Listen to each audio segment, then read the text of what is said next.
Very good afternoon and welcome to Verdict 2017 with me, Aishwarya Kapoor. Of course, the stage is now set for the Uttar Pradesh polling for the 6th phase as well as Manipur voting in the first phase tomorrow. That will be our top focus. Let us start with the headlines. Stage is set for phase 6 polling in Uttar Pradesh and phase 1 polling in Manipur. 49 seats in Uttar Pradesh and 38 in Manipur vote on Saturday. Election Commission notice to BSP over allegations of cash deposits in party account post note ban. BSP asks a panel to seek details from other parties as well. BJP writes to the Election Commission, demands the deployment of women police officials to check voter IDs of burqa-clad women to avoid bogus voting. And 8 people injured in an IED explosion near residence of NPF leader in Imphal West in Manipur. Election slated in the area on 8th of March. Let us first start with Uttar Pradesh, and the stage is set for the 6th phase of polling in the state that will be held tomorrow, while campaigning for this drew to a close on Thursday evening. Now, 49 seats spread across 7 districts will go to polls in this phase, which is the penultimate phase of elections in the state. While the districts going to polls are Azamgarh, Gorakhpur, Balia, Kushinagar, Deoria, Maharajganj and Mau. Now, 635 candidates, including 63 women, are in the fray in this phase. But a total of 1.72 crore voters will exercise their franchise. Well, the BSP is contesting on 49 seats, while BJP on 45, SP on 40, Congress 10 and RLD 36 seats.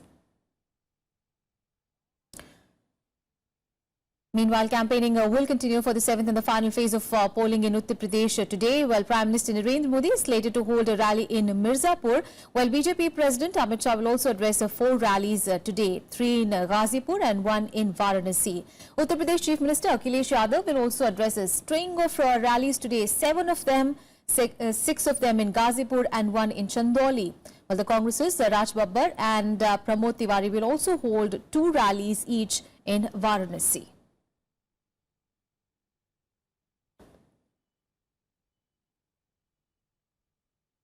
All right, let's get up-to-date information on what is happening in ground ahead of the 6th phase of polling in Uttar Pradesh. My colleague Shyam Sundar is joining us live from Azamgarh, and also Kriti Mishra is joining us live from Gorakhpur. If I could go to Kriti first. Kriti, very good afternoon. Well, you are in Gorakhpur right now, which is the Lok Sabha constituency of firebrand BJP leader Yogi Adityanath. He is a 5-time MP, but it'll be interesting to see what happens in his constituency this time round.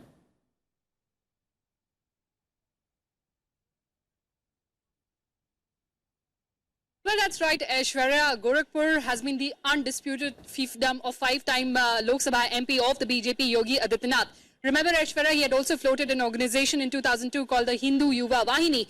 Now, there were reports of fissures within the organization because probably his supporters felt that the BJP did not adequately represent their guru, Yogi Adityanath. So there have been reports that the rebellion hasn't been quelled and they would be fielding candidates in several constituencies and on several seats just to mar the prospects of BJP candidates. So it remains to be seen how that would dent the prospects of the BJP. It is extremely crucial for the BSP as well, Aishwarya, because remember, BSP has always played this card of division of the state. In fact, Mayawati, while addressing a rally in Gorakhpur, had also promised that if she is voted to power, she would carve a different state called Purvanchal out of Uttar Pradesh, of course. And in fact, in 2011 also, during the fag end of her tenure, the BSP had actually moved a resolution in the House saying that the Uttar Pradesh state should be actually divided into 4 parts. So definitely voters would also weigh this particular option while they go and vote.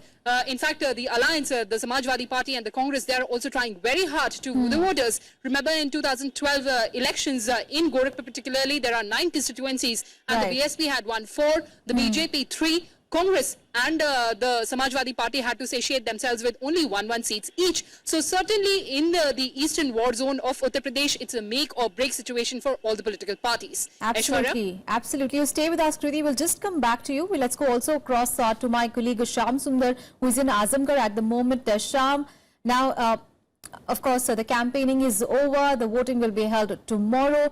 Now, in Azamgarh, of course, in 2012, the Samajwadi Party had won the maximum number of seats. But this time around, it is facing a number of issues, especially the rebel candidates are also there in the fray.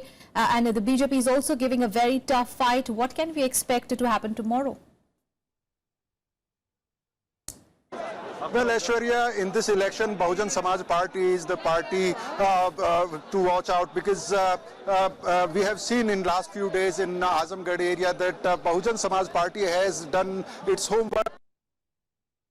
They have worked on they have given the candidates. So, Bahujan Samaj Party is making the this battle very, very difficult for Samajwadi Party, and not only for Samajwadi Party, for Samajwadi Party, for Bahujan Samaj Party also, because Bahujan Samaj Party has given, like in Azamgarh and Atralia constituencies, Bahujan Samaj Party has given Thakur candidates, and Thakurs are considered traditional vote bank of Bharatiya Janata Party. But in these constituencies, Bahujan Samaj Party can eat up into BJP's this vote bank. And if you talk about the minorities, as I was telling you earlier also, that Rashtriya Ulema Council is supporting Bahujan Samaj Party openly, and there is a section of minority voters who thinks that going with Bahujan Samaj Party can ensure defeat of Bharatiya Janata Party in this area. So it's a triangular fight, of course, the way you were saying, but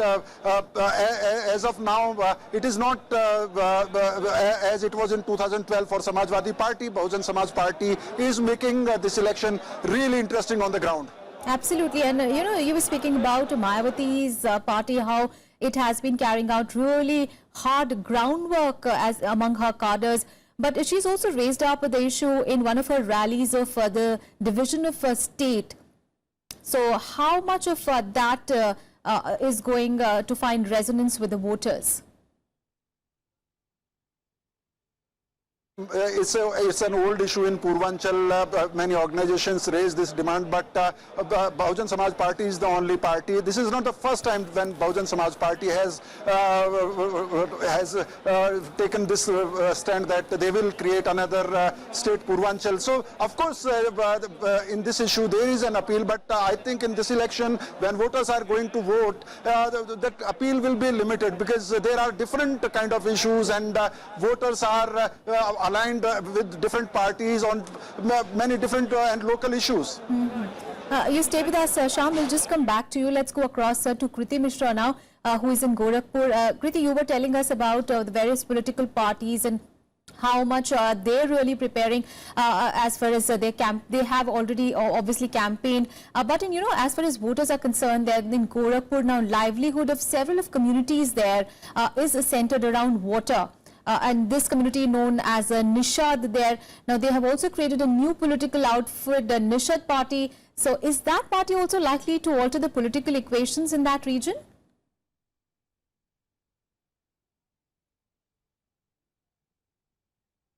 Well, Aishwarya, that political outfit would have a very limited space as far as the voters, or as far as space in the electoral politics is concerned, because that political outfit only concerns that particular community. But as far as the other issues, as far as the larger issues of Gorakhpur and this particular eastern belt is concerned, remember, Aishwarya, there have been several issues, but in the high-octane electioneering and the cacophony, these real issues have been really pushed to the back burners. Remember, Aishwarya, this particular region, Japanese encephalitis has been the biggest bane. In last several years, around 4,000 children have died, but no political party has really addressed this issue. Yes. This particular region is also prone to floods, recurring floods every year. 5,000 villages brave floods every year, and that is where this Nishad community prominently figures in, because there's large-scale displacement, there's crop destruction.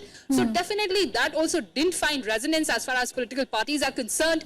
Sugar mill, because this particular region is also known as the sugar bill, now sugar bowl of eastern Uttar Pradesh, but now a floundering sugar bowl. So out of 31 sugar mills, around 21 sugar mills have closed down. So these are the real issues, but definitely the political parties have actually harped upon the caste, religion and community mobilization, while these issues have been eclipsed by the political parties, and Nishad Party particularly, they would be focusing on that. But how much of an appeal would they actually have on larger voter base? That remains to be seen. Aishwarya? Absolutely. Thank you so much, Kriti, for joining us from Gorakhpur. Of course, this is the era where the highest number of candidates have been fielded in Gorakhpur, 23 of them. Thank you so much, Kriti. We'll keep coming back to you in the subsequent bulletins. And also, thank you so much, Asham, for joining us from Azamgarh. It'll be interesting to see whether the voters will vote their cast, or will they cast their votes tomorrow.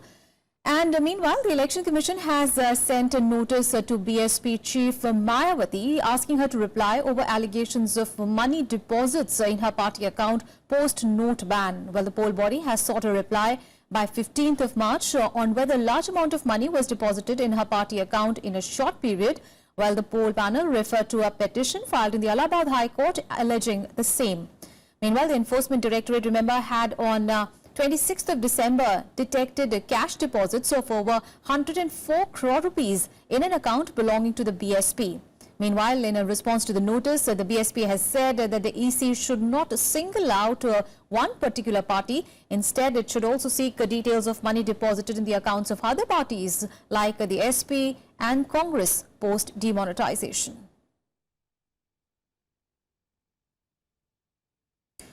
And the BJP on Thursday wrote to the Election Commission demanding a deployment of women police officials at booths during the 6th and the 7th phase of elections in Uttar Pradesh to check the voter ID cards of burqa-clad women. Well, the demand was made in order to avoid bogus voting. The party has also asked for the deployment of paramilitary forces at polling booths in sensitive areas for the remaining two phases.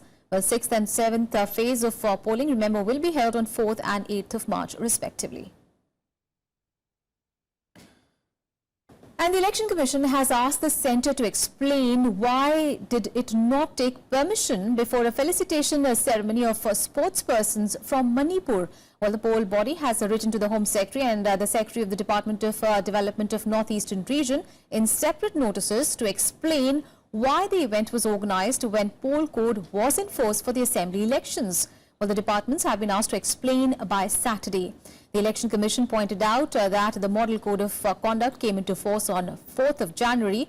Remember, the event was organised on 28th of February, in which 11 sportspersons from the Northeast region, including 5 from Manipur, were felicitated for participating in Rio Olympic Games. Well, Minister of State for Development of Northeastern Region, Jitendra Singh, and the Minister of State for Home Affairs, Kiran Rijiju, were also present at the event where the sportspersons were felicitated. And the UP Police has initiated steps to withdraw Y category security to Gayatri Prasad Prajapati as the rape accused Uttar Pradesh minister remains elusive. Well, the special police teams which are hunting for the minister have returned empty-handed from Amethi, which is Prajapati's assembly constituency, and have been unable to locate him in Delhi as well, where he was said to be hiding. Well, acting on Supreme Court's order, police made frantic efforts to nab him, and now they are likely to apply for the cancellation of his passport so that the minister cannot escape from the country. Well, the last time Prajapati was seen in public was on 27th of February when he spoke to the media saying that he will win with a huge margin and will work under Chief Minister Akhilesh Yadav once again. Well, the Uttar Pradesh police have also lodged an FIR against Prajapati on the apex court's order for his alleged roles in separate cases of gang rape and an attempt to rape another woman and her minor daughter. Let's focus on the districts that will be voting tomorrow, and Azamgarh that votes in the 6th phase on Saturday is important for the ruling Samajwadi Party.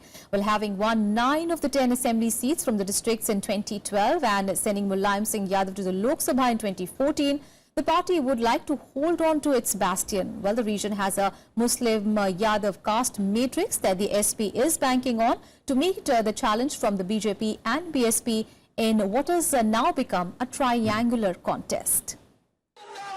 Uttar Pradesh Chief Minister Akhilesh Yadav is leaving no stone unturned to retain Samajwadi Party bastion Azamgarh.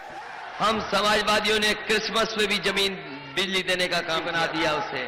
With his father and local MP Mulayam Singh Yadav largely absent on the campaign trail here, Akhilesh has made sure that he's seen plenty in the district.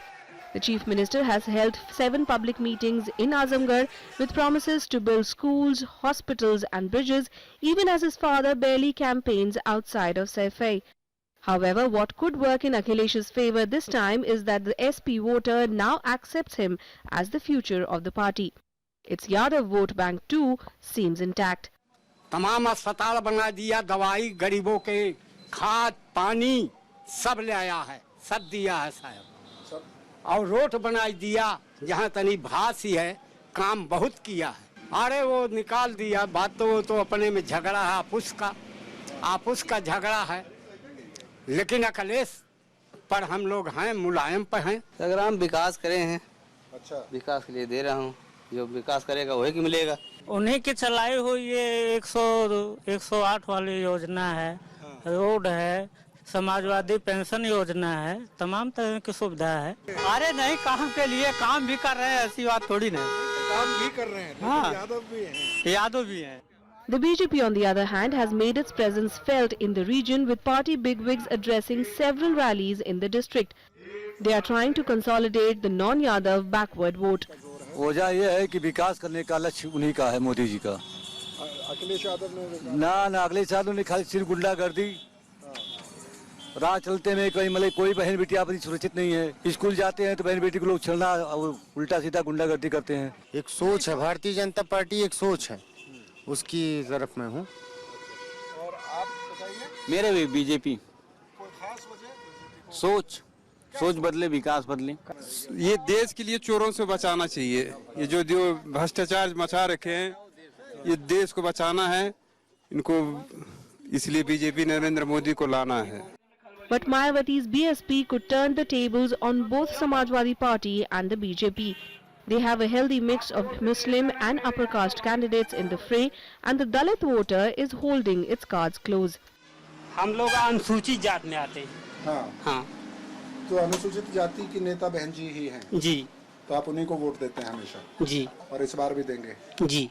परिवार के लोग, अब हम कैसे बताएं, अभी हमको नहीं पता। भाजपा को दे रहे हैं, इतनी तो बात होती है घर में। अब हमको कैसे पता, अब जिसका जहाँ मन करेगा वहीं देगा। ये भैया अब वहाँ जात जहाँ वोट पड़ी, अब जेकर भाग चढ़चढ़ाई वही के दई जाए।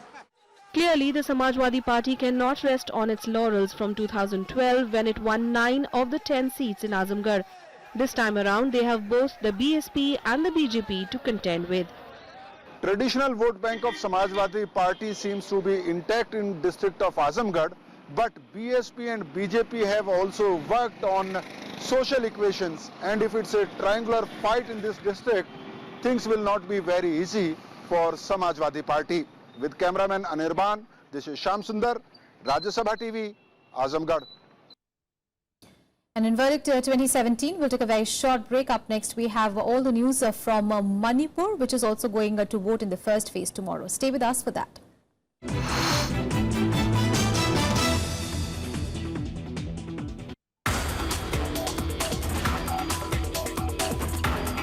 Optical fiber today is our major activity. We have developed an equivalent Indian clay. We export 40% of our production in this country of these tiles, and there is no imported component today in that tile. The savings estimated is around 2,100 crores per year, that too in foreign exchange. Watch Eureka with Dr. K. Muralidharan, Director, CSIR, Central Glass and Ceramic Research Institute, only on Rajya Sabha Television.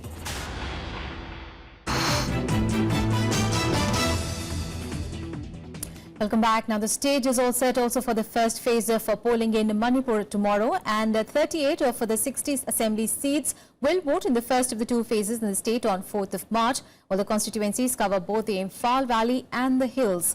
A total of 168 candidates are contesting the election, mainly from the Congress, the BJP, CPI, CPM and other political outfits, including Iram Sharmila-led Rajya Party. Well, the elections are being billed as a major test for the Okrami Bobi Singh-led Congress government in the state, which has been in power for the last 15 years. Well, the elections are being held in the backdrop of extended economic blockade in the state in protest against government's decision to carve out 7 new districts. All right, my colleague Akhilesh Suman is in Imphal. He's keeping all the track of all the developments in Manipur there. Akhilesh, a very good afternoon. Of course, Ibobi Singh has been in power in the state for the last 15 years and BJP is fancying its chances in the election this time. But you know, the BJP's secrecy really on Naga framework and that and also its alleged connection really with the Nagas is giving Congress a fighting chance.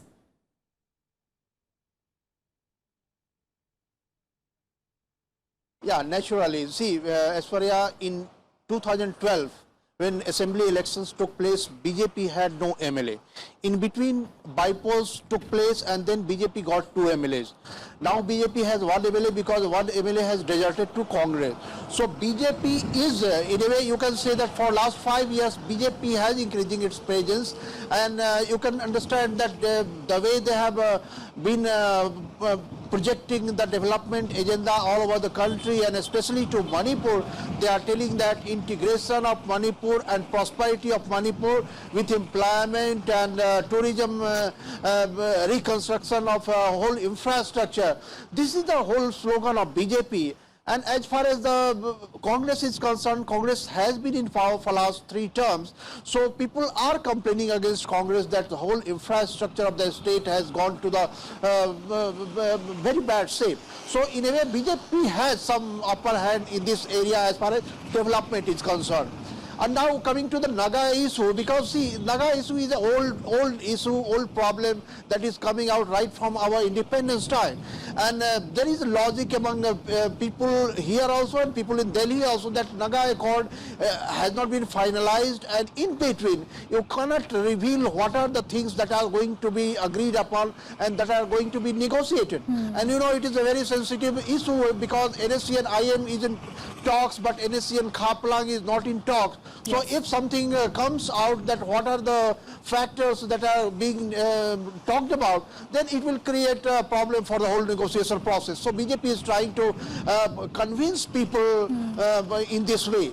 But you know, it has given hands to Congress because Congress has been telling that disintegration of Manipur has been talked about by Naga groups. And so Congress is trying to polarize the vote on this emotive issue. And so you know in this election you can see that there is a development agenda put forward by BJP and there is a emotive issue like integration of whole state being projected by Congress. So what has happened today in the morning, yesterday the Election Commission has issued that no political parties should come out with any advertisement in newspaper or in television.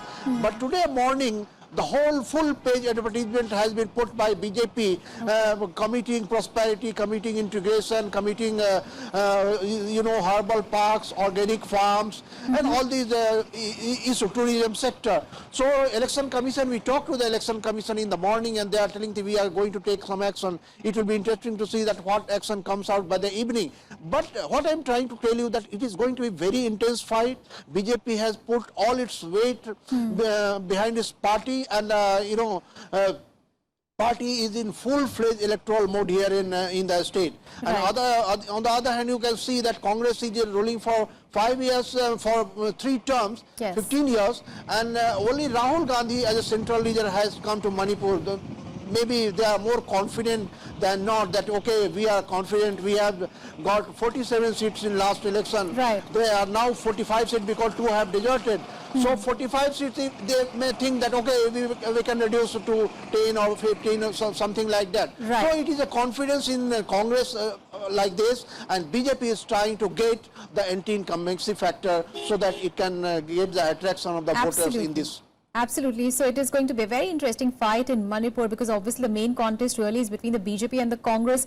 But the NPF is also contesting in 15 seats, and Iram Sharmila's party is also in the fray. She's her party has fielded 3 or 4 candidates. It will be very interesting to see how Manipur votes in the first phase of elections tomorrow. Thank you so much, Akhilesh, for joining us and sharing those details from there. Meanwhile, 8 people were injured in an IED explosion near the residence of Naga People's Front leader at Langoil village in Imphal West district last evening. Well, the improvised explosive device was planted near the residence of K. Lycio and was reportedly detonated with a remote control. Well, the injured were rushed to the nearby hospital. A case has been registered at the police station as well. Now, Lycio is the Naga People's Front candidate of the constituency in Ukhrul district, where elections are to be held on 8th of March. Well, Manipur is a multiple issue election and a host of insurgent organizations also pose a threat in conducting peaceful elections in the state. Well, our correspondent Akhilesh Suman spoke exclusively to the Chief Electoral Officer Vivek Kumar Devangan, who is confident of conducting free and fair polls in the state. Election machine is fully geared up to hold a transparent, free, fair and peaceful election in Manipur. Phase 1 election will be covering Imphal East, Imphal West and Gorakhpur district out of 2,794 polling stations in Manipur. First, phase 1 will be covering 1,643 polling stations. So there must be some vulnerable and some critical polling booths because Manipur is prone to some insurgency and violent activities. So what is the situation of those booths? As per the guideline of Election Commission of India, we have carried out extensive vulnerability mapping exercise, and after this exercise, out of 2,794 polling stations, 837 polling stations have been identified as stations and 529 polling stations have been identified as vulnerable polling station location. All these critical polling stations will be covered by the macro observers. We are making special security arrangement at this critical and vulnerable polling station. For the first time in Manipur, we are covering all 2,794 polling stations by web streaming. Wherever we have 3G internet connectivity available, reliable connectivity is there, we'll be doing real-time web streaming, what is happening inside the polling station. Wherever 3G internet connectivity is not there, we'll be covering offline recording, so that if anything goes on within the polling station, we'll be able to capture it, and if in case repoll required, we'll not hesitate to order repoll. Okay. So there are so many issues in Manipur. So in that case, violence also is prone to violence. So what is the major security arrangement for this phase? Full Election Commission has been in continuously in touch with us. They visited Manipur on 21st and 22nd February. Thereafter, they had 3 rounds of video conference with Chief Secretary, DGP and all the stakeholders. And we have mobilized all the security agencies, including Army, Assam Rifle. They have been advised to do area domination so that any insurgents, underground elements, they shall not be able to influence our voters. They will not be able to disturb our polling process. That's it in this edition of Verdict 2017. Thanks for watching.